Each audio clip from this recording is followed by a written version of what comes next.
Les vidéos, ça fonctionne super bien. Ça a commencé, ça a explosé pour vous, plus ou moins. C'est assez récent, l'explosion. C'est assez récent, l'explosion. J'ai fait un gros bid pendant quelques mois.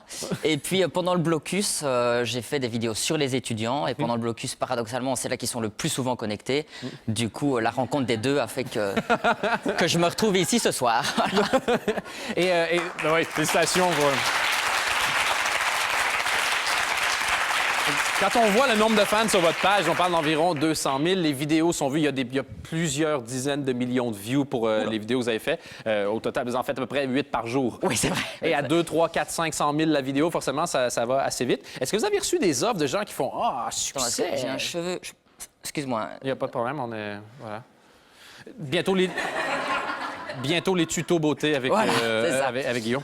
Il y a eu des gens qui sont venus en essayant de vous proposer des trucs. Ben oui, il y a un moment où j'ai bien vu que les statistiques dépassaient un peu ce que même moi je m'étais imaginé en termes de succès. Parce que sur le web, on sait qu'on publie, mais on ne sait pas où ça va et on ne sait pas ce que ça donne. Et du coup, ben, c'est vrai que déjà avec les filles, j'ai eu pas mal de propositions. Hein. Oui? Ouais. Et vous avez dit non combien de fois? Comment ça on dit non? Bah, je vais pas dire.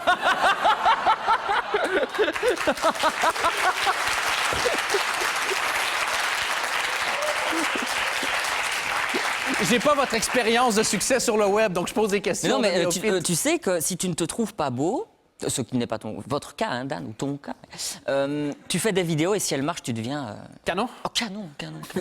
Vous avez jamais été aussi beau que depuis que vous êtes populaire. Je sens que je vais redevenir moche une fois que les statistiques auront chuté. Donc c'est le temps d'en profiter. Et il y a des gens qui vous ont offert de faire de la pub aussi? Oui, j'ai eu beaucoup de propositions, parfois bizarres, parfois intéressantes, mais pour le moment, j'ai décidé que jusque juin, je me concentrais sur les vidéos pour les étudiants et sur mes études. Ouais. Et à partir du mois de juillet, quand je serai en maillot de bain à la piscine, je me dirai, tiens, qu'est-ce que je pourrais imaginer comme projet artistique autour de Guillaume Vous Détend, mais pour le moment...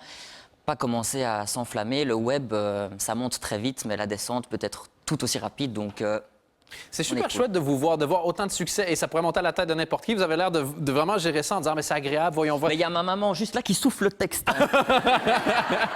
Votre maman qui d'ailleurs a vu vos vidéos, parce que des fois vous imitez des mères pendant le blocus. Ouais. Et quel commentaire vous a fait quand elle a vu la vidéo? Mais ce qui était très drôle, c'est que j'ai pensé à ma mère, mais j'ai pensé aussi à toutes les autres. Et, Vous pensez aux mères de tout le monde. Mais j'ai pas imité ma maman, dans le sens où le personnage, le physique, et les voisins qui croisent maman dans la rue. Ton fils t'imite à merveille. Et elle a vu ça comme un compliment, c'est évident. Et du coup, elle a vu ça comme un compliment. Et évidemment, c'est devenu un peu un personnage phare. Et c'est vrai que chaque fois que j'imite la maman, il n'y a rien à faire. Les paroles, c'est un peu comme les profs ou les étudiants, c'est des phrases universelles. Et donc...